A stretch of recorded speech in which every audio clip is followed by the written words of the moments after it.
జై తెలంగాణ. మీకు తెలుసు కదా, మెదక్ నా అత్తగారు ఊరు. రామాయంపేట మళ్ళీ ఆయన మెదకోలు ఫీల్ అయ్యారు. రామాయంపేట మా అత్తగారు ఊరు, పద్మక్కదేమో మా దగ్గర వాళ్ళ అమ్మగారు ఊరు. కాబట్టి అక్కడికి వెళ్ళి పిల్లని ఇక్కడికి ఇచ్చినాం, ఆడికి వెళ్ళి పిల్లని అటు తీసుకుపోయినాం.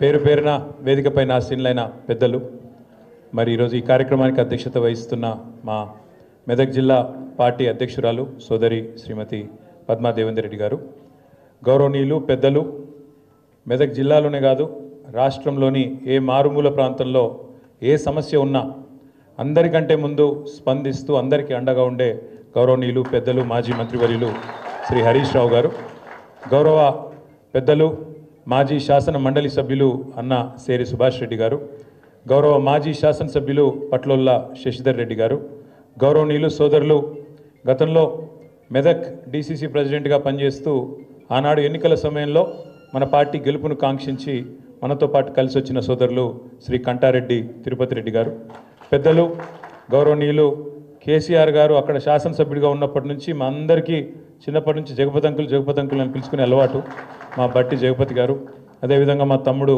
మల్లికార్జున్ గౌడ్ గారు, అన్న నాగర్ కర్నూల్ మాజీ శాసనసభ్యులు గౌరవనీయులు అన్న మరి జనార్దన్ రెడ్డి గారు, సోదరుడు జితేందర్ గౌడ్ గారు, సోములు గారు, మా తమ్ముడు ఎర్రోళ్ళ శ్రీనివాస్ గారు, ఇంకా వేదిక పైన ఉన్న అన్నలందరికీ పేరు పేరున, రావుల చంద్రశేఖర్ రెడ్డి అన్నగారు మన party general secretary head office incharge, అదేవిధంగా ఈరోజు మెదక్ నియోజకవర్గంలోని వివిధ ప్రాంతాల నుంచి తరలి వచ్చిన మా తమ్ముళ్ళు, అద్భుతంగా మాట్లాడిన జీవన్ కుమార్ గౌడ్ గారు, అదేవిధంగా నరేందర్ గారు, రంగారావు గారు, ఇంకా పేరు పేరున వారితో పాటు కలిసి వచ్చిన మీ అందరికీ హృదయపూర్వకంగా తిరిగి స్వాగతం సుస్వాగతం. పత్రికా మిత్రులకు కూడా హృదయపూర్వకంగా నమస్కారం. హరీష్ రావు గారు మాట్లాడుతూ రెండు మాటలు చెప్పారు. ఒకటి, సిద్దిపేట ఒకప్పుడు సిద్దిపేట అంటే పందులు గుర్తొచ్చేది, మెదక్ అంటే గాడిదలు గుర్తొచ్చేది, కానీ ఇప్పుడు సిద్దిపేటలో పందులు మాయమైనాయి అన్నారు. మెదక్లో కూడా గాడిదలు దాదాపు పోయినాయి, కొన్ని ఉన్నాయి ఇంకా. అవేందనే చెప్పగాని ఉన్నాయి కొన్ని, వాటి సంగతి మీరు చూసుకోండి. ఇక ఎక్కువ చెప్పగాని వాటి సంగతి ఇవాళ మీరు వచ్చుడుతోని తప్పకుండా ఇక అవి ఎన్నున్నాయో గన్ని లెక్క పెట్టుకొని సందర్భం వచ్చినప్పుడు చూసుకోండి. రెండేనా? అయితే హరీష్ రావు గారు ఇంకొక మాట కూడా చెప్పారు. రేవంత్ రెడ్డి గారు అదేదో 10% 15% కటింగ్ పెడతా, తల్లిదండ్రులను చూసుకోకపోతే అంటుండు, కోత పెడతా అంటుండు. మరి రేవంత్ రెడ్డికి ఏం కోత పెట్టాలన్నారు? రేవంత్ రెడ్డికి కోతలు సరిపోవు, కర్రు కాల్చి వాత పెట్టేటట్టు మీరు అందరూ ప్లాన్ చేసుకోవాలి. ఎందుకంటే ఇంతకంటే లేకి ముఖ్యమంత్రి, ఎందుకంటే మస్తు మందిని చూసినాం మనం కూడా. ఎన్టీ రామారావు గారిని చూసినాం, చంద్రబాబు నాయుడు గారిని చూసినాం, రాజశేఖర రెడ్డి గారిని చూసినాం, రోషయ్య గారిని చూసినాం, కేసీఆర్ గారిని చూసినాం. ముఖ్యమంత్రి అంటే ఈ మధ్యలో కిరణ్ కుమార్ రెడ్డి ఉండే కానీ లెక్కలో లేడు ఆయన, పెద్ద ఆయన ఆఖరి కిరణం కాబట్టి లెక్క పెడతలేము. ఇక ఇంతమందిని చూసినాక మంచోళ్ళను ఈయనను చూస్తే వీళ్ళు ఎట్లా అనిపిస్తుందంటే, ఇక నాకు ఎట్లా అనిపిస్తుంది కానీ ఊళ్ళల్లో ఎవరి ముంగట నన్ను గొట్టం పెడితే చాలు, ఒక తిట్లు కాదు, తెలుగు భాషల గిన్ని తిట్లుంటాయని కూడా తెలియదు, గన్ని తిట్లు తిడుతుండ్రు. నిజంగా చెప్తున్నా, ఇంకొకడు ఎవడన్నా రేషమునోడైతే ఈ పాటికి ఒక బకెట్లో నీళ్ళు తోడుకొని ఆయన దుంకి చచ్చిపోతుండే. రేవంత్ రెడ్డి కాబట్టి నడిచిపోతుంది. సిగ్గు ఇజ్జతు మానం ఏం లేవు. అరే నోరా మోరే అది. ఎలక్షన్ల ముందు ఏం చెప్పిండే ఆయన? మీ ఉరుకుర్రి 2 లక్షల రుణం తెచ్చుకోండి, నేను చెప్తానే ఉన్నా, వస్తూనే ఉన్నా, 9వ తారీఖు సంతకం అన్నాడు.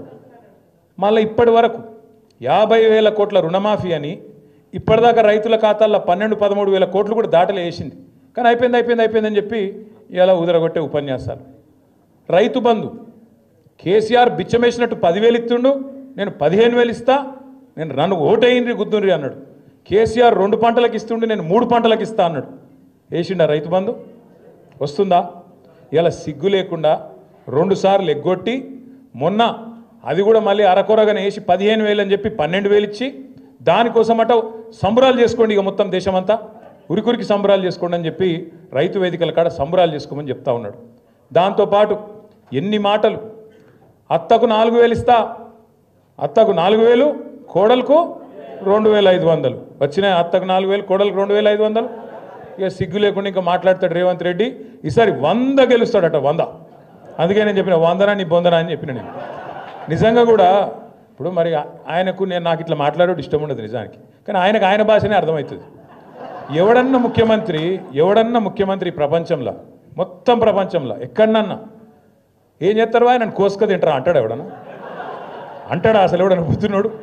ఎవడన్నా ముఖ్యమంత్రి ఢిల్లీకి పోతే నేను దొంగను చూసినట్టు చూస్తున్నారు, చెప్పులు ఎత్తుకపోతాడేమో అని చెప్పి అపాయింట్మెంట్ ఇస్తలేరని చెప్పినోడు ఎవడు ఉన్నాడు ఇదివరకు? అందుకే నేను అన్నా, ఉత్తగానే అంటలేను, ఉత్తగానే ఆయన తిట్టాలనే నోటి తీటతో అంటలేను. ఎన్టీ రామారావుని చూసినాం, చంద్రబాబు నాయుడిని చూసినాం, రాజశేఖర రెడ్డిని చూసినాం, రోషయ్య గారిని చూసినాం, కేసీఆర్ గారిని చూసినాం, ఇవాళ ఈయన చూస్తాను. చూసినాక ఏమనిపిస్తుంది మరి? గిసొంటి మాటలు మాట్లాడేటోడు తెల్లారి లేస్తే పనికి మాలిన మాటలు, అది ఇప్పుతే నోరు ఇప్పుతే పాపం ఇళ్ళకెళ్ళి డ్రైనేజ్ కంపు తప్ప ఇంకోటి రాదు. గబ్బు మాటలు, గబ్బు వ్యవహారాలు. కేసీఆర్ గారు లాంటి నాయకుడిని పట్టుకొని ఆయన మీద ఇష్టం ఉన్నట్టు మాట్లాడొచ్చునా? తెలంగాణ తెచ్చిన వ్యక్తి ఇవాళ కూడా కూర్చున్నావు అంటేనే, ఆ కుర్చీలో కూర్చునే భాగ్యం నీకు వచ్చిందంటేనే దానికి కారణం కేసీఆర్ అన్న ఆయన అని నేను గుర్తు చేస్తా ఉన్నా.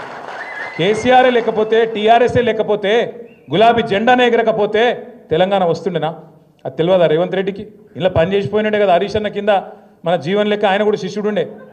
హరీష్ అన్న మంత్రి అయిన రోజు డ్యాన్సులు కూడా చేసిండు ఇక్కడనే. ఇవాళ ఆయన పెద్ద పోటుగాని లెక్క హరీష్ రావు నువ్వు ఇట్లా అట్లా అని నోటికి వచ్చినట్టు మాట్లాడతాడు. నేనేమంటున్నా అంటే అధికారం రాగానే ఎగిరెగిరి పడితే మేము కూడా ఉన్నాం 10 ఏళ్ళు మంత్రులుగా, కానీ ఎప్పుడు కిసంటి పనులు చేయలే కదా, గింత లేఖిగా మాట్లాడలే కదా, గింత దిక్కుమాలిన అడ్డమైన కేసులు పెట్టించుడు, కార్యకర్తలను కొట్టించుడు, ప్రతిపక్షం అంటేనే పోస్టు పెడితే పోలీసుడు ఫోన్ చేసుడు. మన నర్సింగ్ అని మన పిల్లగాడు ఏడునవు అగో నర్సింగ్ ఒక్క పోస్టు పెడితే ఆ పిల్లగాని పోలీసులు తీసుకుపోయి పొట్టు కొట్టిండు. అంటే గింత అరాచకమా? ఇందిరమ్మ రాజ్యం అంటే గిదేనా? ఇందిరమ్మ రాజ్యం అంటే కేసులు పెట్టుడు, రోకల్ బండలు ఎక్కించుడు, ఇష్టం ఉన్నట్టు కొట్టుడు, ఇష్టం ఉన్నట్టు గుద్దుడు, భావ ప్రకటన స్వేచ్ఛ లేకుండా ఒక ముఖ్యమంత్రిని పొగుడాలి తప్ప ఇంకేం చేయొద్దు. ఇదేనా పద్ధతి? పొగుడుతారు ముఖ్యమంత్రిని. ఎప్పుడు పొగుడుతారు? నువ్వు ఇచ్చిన హామీలు నెరవేరిస్తే, నువ్వు తెలంగాణ మీద కక్ష చూపెట్టకుండా, తెలంగాణను ప్రతిరోజు అవమానించకుండా, కేసీఆర్ గారి కంటే తెలంగాణకు నువ్వు ఎక్కువ చేస్తే తప్పకుండా నీకు కూడా 4 మంచి మాటలు చెప్తారు. లేకపోతే బరాబర్ మాట్లాడతాం. తెలంగాణ సమాజంలోనే, తెలంగాణ రక్తంలోనే తిరుగుబాటు తత్వం ఉంటుంది. ఇలా 3.5 సంవత్సరాలు ముంగట పెట్టుకొని అధికార పార్టీని చీగొట్టి మళ్ళీ తిరిగి ప్రతిపక్ష పార్టీలకు రావడం అంటే మామూలు మాటలు కాదు.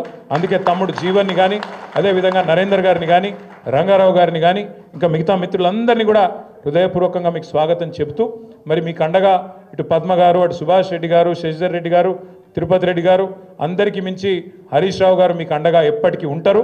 కాబట్టి నాకైతే ఏ అనుమానం లేదు, పూర్వ మెదక్ జిల్లాలో 10 నియోజకవర్గాలతో పాటు, పార్లమెంటుతో పాటు రేపు 3 జిల్లా పరిషత్తులు కూడా ఖచ్చితంగా మీరు గెలుస్తారన్న విశ్వాసం నాకు కూడా ఉంది, కేసీఆర్ గారు కూడా బలంగా ఉంది.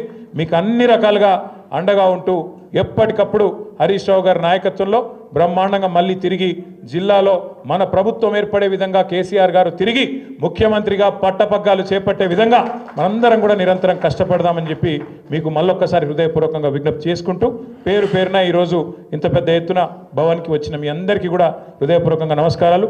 జై తెలంగాణ. ఇప్పుడు గౌరవ కేటీఆర్ గారు